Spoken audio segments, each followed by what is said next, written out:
Today, I am advising the public that Barbados has recorded its first 2 cases of COVID-19. This flight didn't come up. We did not know when next we were going to be going back to Italy. He was line for about close to 2 hours now. Elizabeth Hospital on Monday as it increased its security system.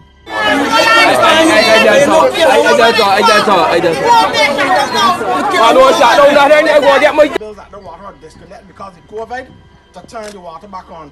What about us here that pay rebuild and can't get the proper water? And it's ridiculous. In on a group of men gathered at Passage Road, St. Michael yesterday and scattered them and dismantled the hut that they were in. To make sure that we can get a grip of this thing rather than us seeking to put measures in place that will seem as though we're cutting with a dull knife. Remain open during the COVID-19 pandemic, several other countries have been closing theirs. A lot of anxiety around, as you are indicating.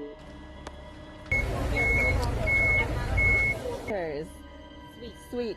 Is to cease flying to destination, including tourism-dependent Barbados. A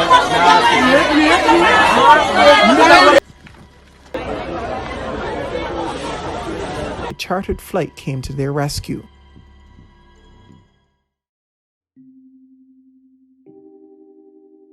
Barbados has recorded its first 2 cases of COVID-19. The patients are a 48-year-old visitor who arrived in Barbados on March 13th from the United States, and a 39-year-old female, a Barbadian who recently returned to Barbados from the United States. Both patients are being managed for COVID-19 and have been placed in isolation, where they will remain until they recover. There were among 14 persons tested yesterday. All the others tested negative for COVID-19. There are 2 new cases of COVID-19 in Barbados, bringing the national count to 6. The newly diagnosed persons are 2 Barbadians, a male in his 20s and a female in her 60s, both of whom recently returned to the island from the United States. The ministry has initiated the process of contact tracing to identify every individual who came in close contact with all cases and will quarantine such person for 14 days. Prime Minister Mia Mottley this evening announced a wide-ranging survival program for the country to cushion expected fallout from the impact of the COVID-19 crisis sweeping the globe. Mottley told the House her government will leave no one behind as she announced assistance for workers who will be displaced, incentives for business and other measures. She announced a significant boost for welfare services.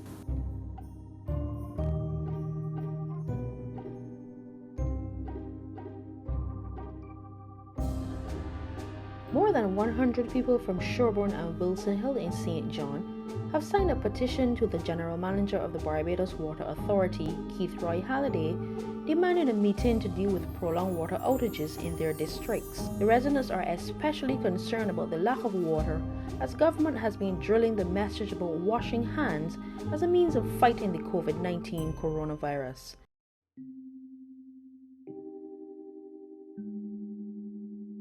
Be business as usual in Barbados for the next 2 weeks. Businesses across the island will be closed as a curfew takes effect from Saturday night. Attorney General Dale Marshall today outlined the plans in Parliament as lawmakers amended the Emergency Management Act to declare a public health emergency in light of the COVID-19 outbreak as the island moves to stage 3 of the National Pandemic Preparedness Plan.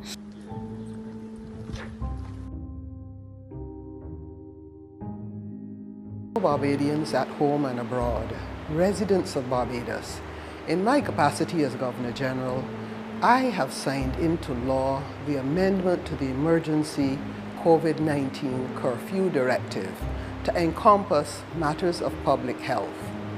Barbados, and indeed the entire world, is facing and fighting the novel coronavirus disease, now called COVID-19. Countries across the globe are quite literally on lockdown, with national borders closed, citizens confined to their homes, and commerce at a near standstill. We are in troubled and uncharted waters. The world is in a dark period now, but a bright future lies ahead.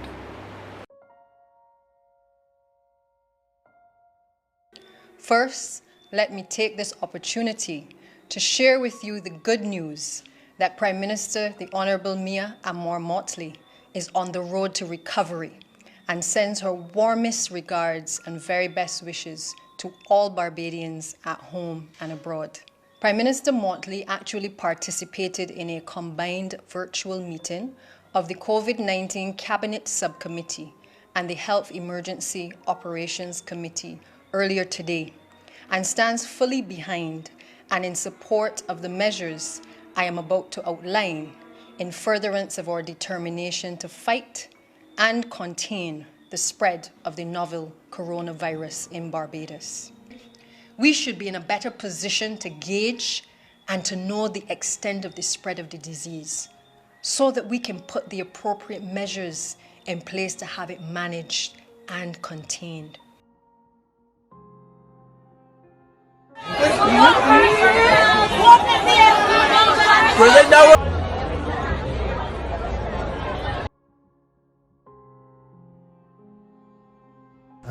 And I'm glad to be standing here. Thank you. Thank all of you for the wonderful prayers and for the outreach that's been absolutely tremendous and very humbling. Is that there is no right time to shut and there is no right way to say goodbye in anything. And therefore what we saw today is the typical Barbadian exuberance with respect to wanting to make sure that they are ready for battening up. And that's laudable. But in doing it, we can't forget all the other things that we needed to do. The social distance, making sure that you don't put yourself at risk. And therefore, I'm saying to you that, look, when these new arrangements come out, we have more than enough food on island. So don't stress about it. Stay safe. I'm going to talk you through it.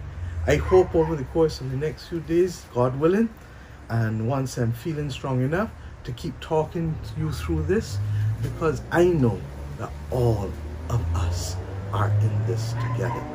This will come to be regarded as one of the most testing periods since independence. We know that. But I want each of you to know that Barbados and every Barbadian does not walk this road alone.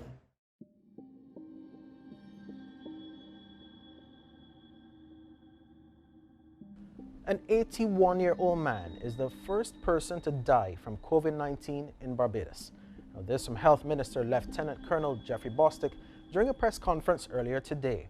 He revealed that the man, a Barbadian, returned from the United Kingdom on March 22nd and died last night. He, along with his wife, 83, was tested for COVID-19 yesterday, Saturday, after reporting symptoms. They both tested positive for the viral illness. The condition of the deceased man, who had underlying medical conditions, deteriorated rapidly after being admitted into care. Barbados has recorded its second death from the COVID-19 virus. The 74-year-old man who tested positive for the viral illness on March 20th died this morning.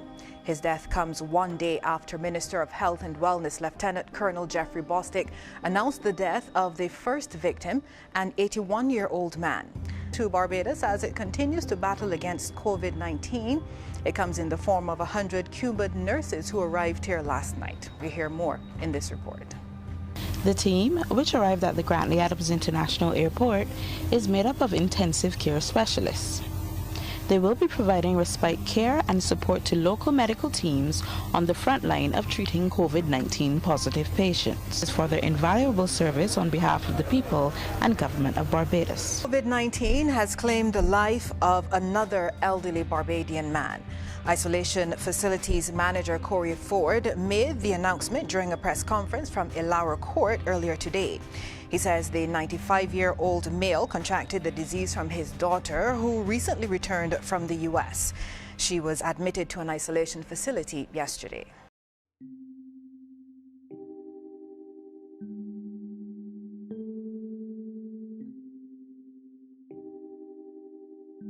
Citizens of the European Union were able to return home on Wednesday after a chartered flight came to their rescue.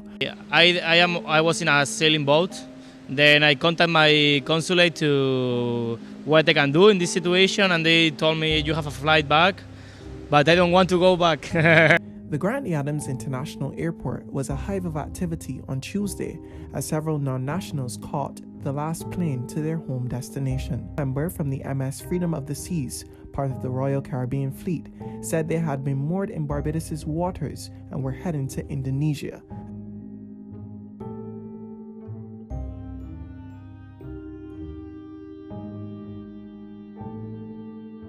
I know that I'm still under doctor's orders and not fully back to work, but I felt the need to talk to you at the end of this week, especially after the week that we've had, both locally and globally. The world as we know it stands just shy of 2 million people infected with this dreaded COVID-19 virus. Indeed, more than 100,000 people have died globally.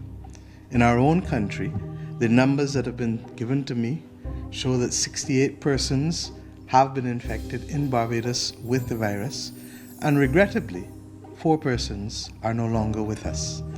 These are difficult numbers to comprehend, but at the same time, we are buoyed by the fact that 11 persons have returned to their homes, having recovered completely from the virus, and that we continue to work with the other 53 persons who in fact are still affected, and most of whom are doing quite well.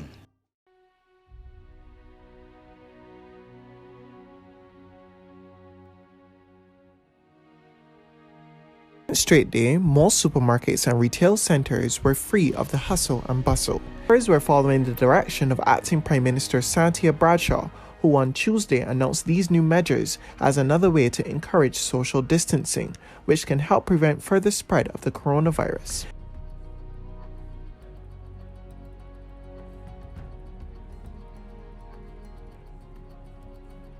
Here, and I'm also today joined by Shanda Gooden and Carla Daniel, and missing are the true ladies who are behind this movement. This all started because we have a lot of families and friends who live overseas, but their parents who are elders live here, and then it really became a community effort from every Barbadian regardless of their background, and many people just hopped on board to make items and donate. We've had sandwiches, cutters, sweets, baked goods, cases of juices, fruit, everything you can think of, full meals. Restaurants came on board, and basically it's just been to help feed the frontliners. Even though they are provided sometimes with a lunch, they're working extremely long hours and they don't have the additional food that they need to fuel them. So these quick ideas of grab and go items, you know, that's what we were looking for, and so that we can give back to the community as well and help those who are helping us.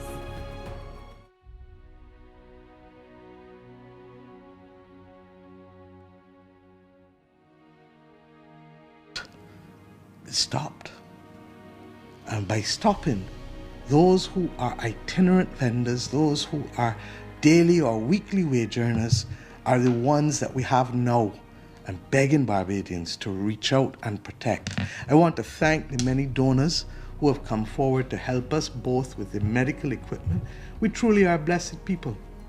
And I think it is fair to say, I don't have the exact numbers at my fingertips, but on last count on Thursday, we had in excess of 13 million Barbados dollars in donations to help the government with respect, primarily with equipment, but equally also with the Adopt a Families program, which is so vital to just keeping us going. Our problem now, that there must be one Barbados, as I said to you when last I left you formally a couple weeks ago.